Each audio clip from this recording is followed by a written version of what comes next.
Jan S മീഡിയയുടെ വചനജ്യോതിയിലേക്ക് എല്ലാവർക്കും ഹൃദ്യമായ സ്വാഗതം. പ്രഭു കുടുംബത്തിൽ ജനിച്ചവനും വിവാഹിതനും എന്നാൽ വിശുദ്ധനെന്ന് നാമകരണം ചെയ്യപ്പെടാത്തതുമായ ഒരു വിശുദ്ധനെയാണ് ഇന്ന് നമ്മൾ പരിചയപ്പെടുന്നത്. ഫ്രാൻസിസ്കൻ മൂന്നാം സഭയിലെ അംഗവും ഒരു പ്രഭു കുടുംബത്തിൽ ജനിച്ചതുമായ കോൺറാഡ് എന്ന വിശുദ്ധ കോൺറാഡിനെ പറ്റിയാണ് ഇന്ന് നമ്മൾ ഓർമ്മിക്കുന്നത്. ഫെബ്രുവരി 19 വിശുദ്ധ കോൺറാഡിൻ്റെ തിരുനാൾ ദിനമായി സഭ ആചരിക്കുന്നു. ഇറ്റലിയിലെ പിയാജൻസായിൽ വളരെ കുലീനമായ ഒരു പ്രഭു കുടുംബത്തിൽ 1290 ജനിച്ചു. വളരെ ചെറുപ്രായത്തിൽ തന്നെ കോൺറാഡ് വിവാഹിതനായി. ഭാര്യയും പ്രഭു കുടുംബത്തിൽ തന്നെ ജനിച്ച യൂഫ്രേസിൽ ആയിരുന്നു. അവർ ആർഭാടപൂർവമായ ജീവിതമാണ് നയിച്ചിരുന്നത്. എങ്കിലും കോൺറാഡ് ദൈവഭയമുള്ളവനായിരുന്നു. നായാട്ടായിരുന്നു കോൺറാഡിൻ്റെ പ്രധാന വിനോദം. ഒരിക്കൽ അത്തരമൊരു നായാട്ടിനിടെ ഉണ്ടായ സംഭവമാണ് അദ്ദേഹത്തിൻ്റെ ജീവിതത്തിന് വഴിത്തിരിവായത്. ഒരിക്കൽ കോൺറാഡും തൻ്റെ സേവകരും കൂടി നായാട്ടിനു പോയി. കുറ്റിക്കാട്ടിൽ ഒളിച്ചിരുന്ന മൃഗത്തെ വെടിവയ്ക്കാൻ തൻ്റെ സേവകരോട് അദ്ദേഹം ആവശ്യപ്പെട്ടു. വെടിയുണ്ടയേറ്റ് കുറ്റിക്കാടിന് തീ പിടിച്ചു.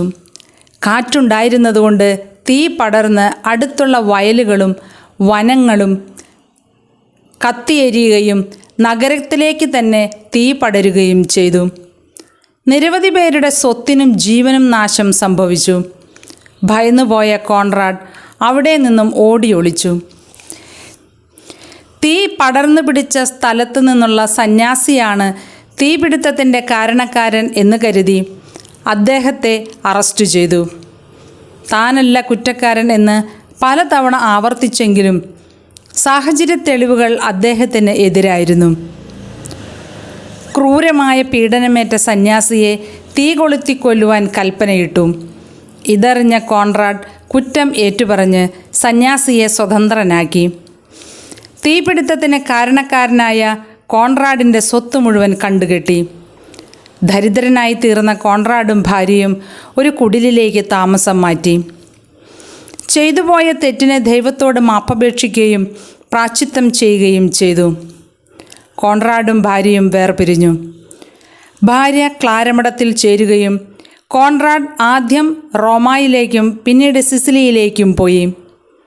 അവിടെ ഫ്രാൻസിസ്കൻ മൂന്നാം സഭയിൽ ചേർന്ന് കഠിനമായ ഉപവാസവും പ്രാർത്ഥനാപരമായ ജീവിതവും നയിച്ചു.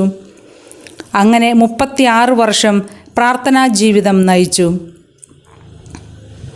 ഒട്ടേറെ അത്ഭുത പ്രവൃത്തികൾ കോൺറാഡ് ചെയ്തതായി അനേകർ സാക്ഷ്യപ്പെടുത്തുന്നുണ്ട്. 60-ാം വയസ്സിൽ കുരിശുരൂപത്തിന് മുൻപിൽ മുട്ടുകുത്തി പ്രാർത്ഥിച്ചുകൊണ്ടിരിക്കെ അദ്ദേഹം മരിച്ചു. കോൺറാഡിനെ ഔദ്യോഗികപരമായി വിശുദ്ധനായി പ്രഖ്യാപിച്ചിട്ടില്ലെങ്കിലും വിശുദ്ധനായിട്ടാണ് കോൺറാഡ് അറിയപ്പെടുന്നത്. 1515 10-ാം ലയോ മാർപ്പാപ്പ നോട്ടോ നഗരത്തിന് അദ്ദേഹത്തിൻ്റെ തിരുനാൾ ആഘോഷിക്കുവാൻ അനുമതി നൽകി.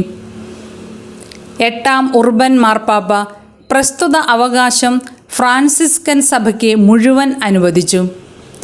അതുകൊണ്ട് തന്നെ ഫ്രാൻസിസ്കൻ സഭയിൽ ആദ്യകാലം മുതൽ കോൺറാഡിൻ്റെ തിരുനാൾ ഫെബ്രുവരി 19-ാം തീയതിയാണ് കൊണ്ടാടുന്നത്. ഹെർണിയ സുഖക്കേടുകാർ വിശുദ്ധ കോൺറാഡിൻ്റെ സഹായം അഭ്യർത്ഥിക്കുന്നു. ദാരിദ്ര്യമാണ് അദ്ദേഹത്തെ തപോ ജീവിതത്തിലേക്ക് ആകർഷിച്ചത്.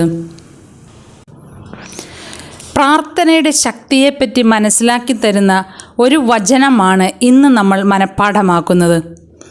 വിശുദ്ധ മത്തായി എഴുതിയ സുവിശേഷം 7-ാം അധ്യായം 11-ാം വാക്യം. മക്കൾക്ക് നല്ല വസ്തുക്കൾ കൊടുക്കണമെന്ന് ദുഷ്ടരായ നിങ്ങൾ അറിയുന്നുവെങ്കിൽ നിങ്ങളുടെ സ്വർഗസ്ഥനായ പിതാവ് തന്നോട് ചോദിക്കുന്നവർക്ക് എത്രയോ കൂടുതൽ നന്മകൾ നൽകും.